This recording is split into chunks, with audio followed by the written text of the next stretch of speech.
Assalamualaikum warahmatullahi wabarakatuh. Kami dari kelompok 2 akan menjelaskan tentang kondisi bangsa Arab sebelum Islam. Yang pertama, kami akan membahas tentang kondisi sosio-kultural bangsa Arab. Ada beberapa aspek, yaitu yang pertama aspek kebangsaan. Jazirah Arab merupakan tempat munculnya rumpun bangsa Semit. Semit dinyatakan bangsa tertua dan kebanyakan keturunan Arab yang masih hidup juga berasal dari bangsa ini. Pada waktu itu, bangsa Yahudi masuk ke Jazirah Arab diperkirakan tahun 70 Masehi. Mereka pindah besar-besaran dari Palestina karena melarikan diri dari takut atas ancaman dan siksaan Titus, Kaisar Romawi yang berkuasa pada waktu itu. Dan yang kedua yaitu kondisi internasional. Menjelang kedatangan Islam, situasi dunia internasional diwarnai persaingan antara berbagai kerajaan. Di wilayah Eropa bagian barat, kerajaan Roma berada dalam posisi sangat lemah. Dan pada waktu itu saingan terberatnya adalah kerajaan Persia di bagian timur. Yang ketiga yaitu aspek geografis. Sebagian besar tanah Arab merupakan semenanjung terbesar dalam peta dunia. Di wilayah sekitar itu luasnya mencapai 1.745.900 km persegi. Dinyatakan semenanjung karena 3 sisi dari wilayah Arab saja yang dibatasi oleh laut. Yang poin keempat yaitu aspek ekonomi. Dari aspek mata pencaharian, kebanyakan bangsa Arab yang tinggal di semenanjung Arabia mempunyai mata pencaharian sebagai pedagang. Oleh karena itu, sangat wajar jika orang Arab pandai berdagang, baik di bumi Arab maupun di rantau orang. Yang kelima yaitu aspek strategi dan politik. Ada beberapa hal yang dianggap strategis bangsa Arab yang sedikit banyak berpengaruh terhadap cepatnya masyarakat Arab dan sekitarnya.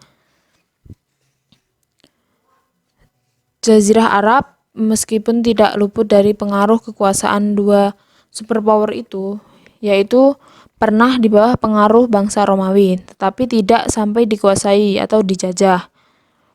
Yang keenam yaitu aspek keagamaan. Dari aspek agama sendiri, Jazirah Arab merupakan wilayah yang menarik karena pusat dari agama Samawi yang dibawa Ibrahim.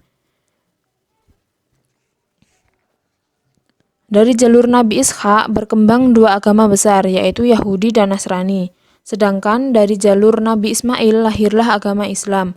Bahkan sebelum Islam lahir, ada agama yang dipegang teguh oleh suku Quraisy, khususnya yang disebut dengan agama Hanif yang mentauhidkan Allah.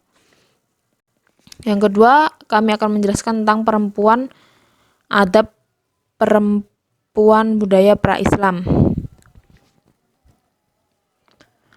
Kewenangan dan kedudukan perempuan pada zaman sebelum Islam. Pada zaman pra-Islam terdapat beberapa kebudayaan zaman jahiliyah. Salah satunya adalah kebiasaan membunuh anak perempuan. Pada zaman itu salah satunya kebiasaan membunuh anak. Quraisy Shihab menyebutkan ada 3 alasan.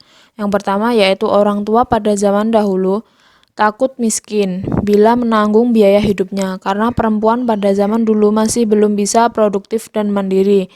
Yang kedua yaitu anak perempuan dikubur karena orang tuanya khawatir jikalau anak tersebut berzina.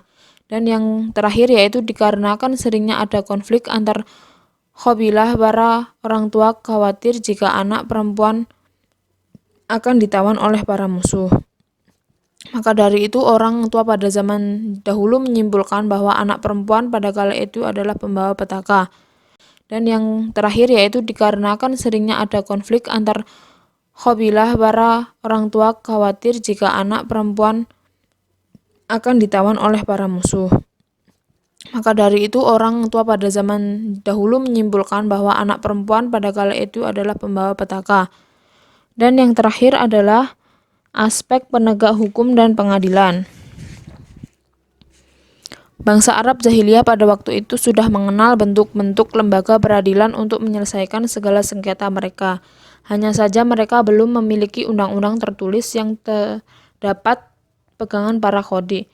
Pada waktu itu, cara memutuskan hukum yang menyesuaikan dengan adat kebiasaan mereka secara turun-temurun dari pendapat kepala suku atau orang-orang yang mereka pandang arif, yang dikenal dengan orang-orang yang baik dan bijak pendapatnya, dan menyita hak-hak dengan firasat dan tanda-tanda orang itu adalah budaya Arab yang disebut dengan kahin.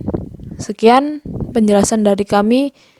Jika ada kurang lebihnya mohon maaf. Wassalamualaikum warahmatullahi wabarakatuh.